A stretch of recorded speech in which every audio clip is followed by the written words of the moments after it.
Nandito ako ngayon upang magbigay ng aking matibay na garantiya na sa bagong Pilipinas, ito ang ating puspusang gagawin. Develop Dinagat, Sulong Surigao, Abante Agusan.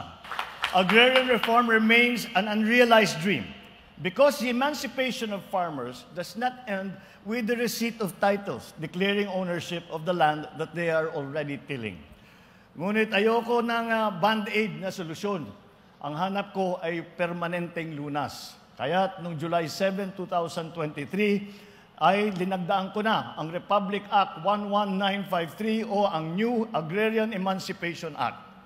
Ito ang instrumentong nagpapalaya sa ating mga magsasaka na bihag sa utang sa lupa. Layunin kong matapos ang pamamahagi ng lupang saklaw ng Agrarian Reform Program bago matapos ang aking termino. Tama lang, nasuklian ang kanilang pagod at sabayan ang kanilang pagsisikap ng tulong ng pamahalaan. But together, we can overcome all of these challenges. Sama-sama, nagkakaisa tungo sa isang bagong Pilipinas. Masaya po kami na makatanggap ng titles or ICLOA kasi yung mga parents ko Dinagat, hindi naman sila punta dito, kaya ako ang nirepresent nila para mag-attend sa distribution. Masayang-masaya kasi beneficiary naman po ako sa aking mga parents. Ang bagong Pilipinas ay walang maiiwan. Nagpapasalamat po ako kay Presidente na binigyan niya kami ng pagkakataon makamit yung title. Talagang tuwang-tuwa dahil sa bagong programa ngayon sa DAR. Sa bagong Pilipinas, kasama lahat ang mga sasaka, sana walang sawa kayong magsisilbi sa buong sambayanan. Salamat po. Lupa para sa mga magsasaka. Sariling lupa na wala ng kasamang utang, kung hindi lupa na libre para sa atin mga magsasaka. Lupa para sa mga magsasaka. Sariling lupa na wala ng kasamang utang, kung hindi lupa na libre para sa atin mga magsasaka.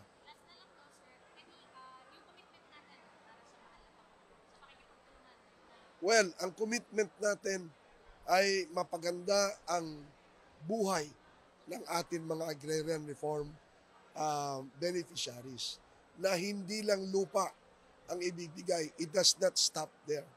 Dapat nagbibigay rin tayo ng tulong sa kanila, sa kanilang edukasyon, mga farm-to-market roads, farm machineries and equipment. Bagong Pilipinas para sa DAR, mas maraming titulo na ipamigay at mas maraming support services.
ng aking matibay na garantiya na sa bagong Pilipinas, ito ang ating puspusang gagawin.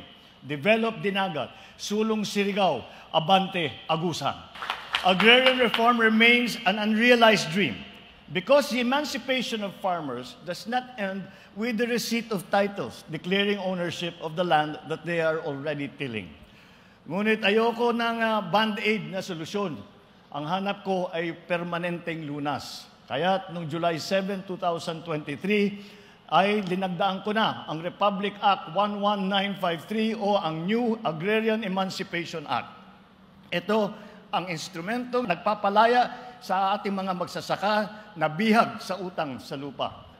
Layunin kong matapos ang pamamahagi ng lupang saklaw ng Agrarian Reform Program bago matapos ang aking termino. Tama lang, nasuklian ang kanilang pagod at sabayan ang kanilang pagsisikap ng tulong ng pamahalaan. But together, we can overcome all of these challenges. Sama-sama, nagkakaisa tungo sa isang bagong Pilipinas.